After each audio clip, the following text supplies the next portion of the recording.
Welcome back. Kia ora, folks, and here we go. We're on our first trip to our first island called Mangaia. But let's talk about how we got there.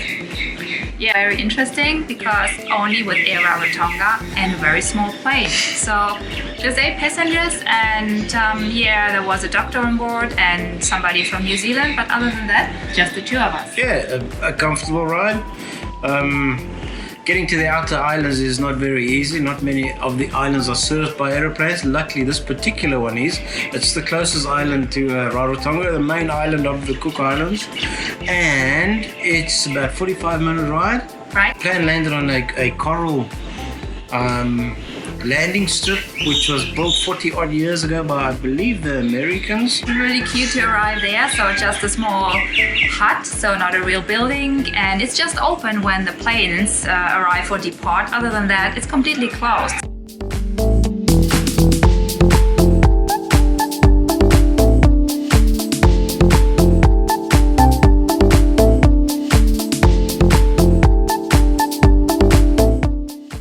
Landed on Mangaia, it is like the first impression before you're on your way and get some more days about it. It's just like, are we really in the South Pacific? It is so different. It's not that kind of usual feeling you have. So this kind of sandy island with palm trees.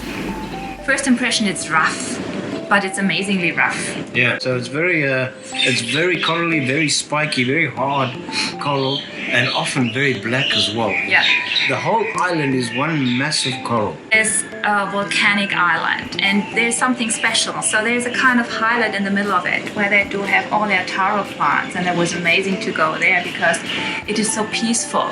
And around the whole area of this kind of plateau, there is a cliff, and it is fossilized coral, and it is really high. It is about 50 or 60 meters high. So we stayed in one of 2 guest houses on the island, and they would pick us up at the airport. They usually at most islands that we would visit in the Cook Islands, the host would pick you up from the airport, and they picked us up in a pickup and took us on everything is gravel roads. On Mangaia, there's no tarred road, actually all islands, but Mangaia particularly, but relatively well maintained, relatively pothole free, relatively stable. Dusty only, but nice and wide as well. That only the host picks you up. There is no other choice. So you can't just grab a taxi or a bus because there is no taxi, there is no bus. Good point. So that kind of infrastructure, yeah. No way. Arriving at the accommodation is very basic. As I said, there's basically only 2 options on the island.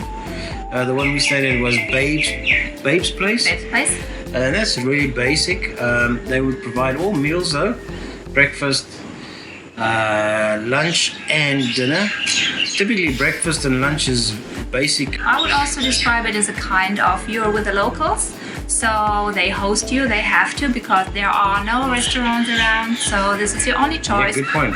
No restaurants, no pubs, no clubs, no bars, no nothing. Niente. So not just even where you can grab your ice cream. I have to say, I was glad that I took some muesli bars with and some nuts that we found somewhere, mainly just to fill the gap, because I think you need to be prepared. The food is probably not the most nourishing and probably maybe not even enough to see you through an active day. 2 shops on the island where you can buy a little bit of food, which is usually canned and frozen. There's not so much about fresh things, and so whatever you really like, you ideally should take with you. The second accommodation, which you see the pictures of on the site, is Mangaia Villas. Mangaia Villas is really very good looking. We never stayed there, but it really looks like a very luxury type of accommodation. Car, surprisingly a very nice car. It was a RAV4 Toyota, brand new. Probably one of the best hired cars I've seen on any island in the South Pacific. Correct. Spent 4 days on Mangaia, and we were very glad we had the car. We took that car on every possible road on that island. We've seen everything on that particular island, and very often we're pleasantly surprised at the sceneries that we came across. It was clear you would need the car, not a scooter, because Yeah, of that's a all good the point. bumps. It's not nice because it takes a while. It's a small island, of course, if you have a look at it, but compared to the other Cook Islands, it's the second biggest. So you will drive a while, and if you don't have the right vehicle, that's not so comfy. Good point. I mentioned scooters because that's a very popular form of You're right. transport. And I don't know On how most they islands. do it. I don't know how they do it on Mangaia because it's really bumpy. I guess they have many punctures there. as well. So yeah, good point. And so it Get was a car. about the road. Yes. Some interesting pathways through cut cliffs, and maybe some of them were natural passages that we traveled to. So we saw everything from beaches through to plantations. There are pine and what is it? The other one? There were the pineapples. Previously was a big production, but there were pine and eucalyptus trees were planted there. So you see these massive plantations which you don't expect on an island. And then you get the foresty type areas as well, and then you get the taro fields. The one tip would be is stop. If you suspect there's something there, just stop, get out, have a look. You'll be amazed what you see down there. Yeah. The beaches are never obvious. You always have to find your way through a little bit of this kind of rocky area and the vegetation in between. So you can't just look left and right and you see the beaches. You really have to find them. Yeah.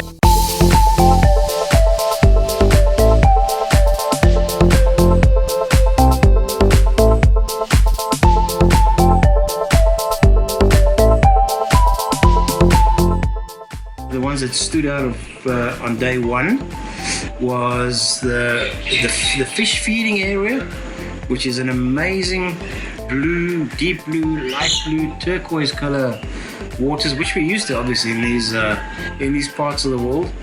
But it was right here on a sort of a cliff, and you could see thousands of fish down there. It's amazing. Number 2 on my list is a sunken ship that went down. Whoa. How many years ago? 1870 something. So that was a Saragossa, actually on its way between Australia and the US. But it really fits into the scene of this particular island. When you look at the island, and it's got this sort of barren, hard sort of feel to it, you can imagine why and how that ship went down. It would be my number one experience on the island. I have to admit, of course, I'm this kind of ocean and beach type, and I love the beaches, as I said before, because you're on your own and it's really amazing. But the caves, and when I saw that one, it is like, I called it the treasure chest, because that was it was for me. And it was an adventure on its own because they are privately owned, so they belong to the families there. So you can't just simply go there. You need, first of all, somebody who gives you this kind of access because it's part of, or he or she is part of the family. And you actually need their knowledge to get through the caves, to make your way, because it's not just a walk of a few hundred meters. So we spent 2.5 hours there, and we would have completely lost ourselves because no idea what the way back would have been. So, and inside you start like you usually know, it's about stalactites and stalagmites, and it's just a little bit, it's getting darker. But then all of a sudden it was like you're in a kind of dark paradise, and wherever you look, the crystals showed up. And it was like you're sitting in this treasure chest. The locals, they are very friendly, very accommodating, very open, willing to share and talk about anything necessary, willing to help in any which way. And particularly on Mangaia, where I found that even when they're making gifts, things that I believe could be exported as island gifts, they rather just give it to each other as tokens of appreciation, of love, or whatever. So it's we found it a very, very easygoing island, very open, absolutely no tension whatsoever. I would call it's 100% laid back. So nobody was really stressed, everybody was open-minded.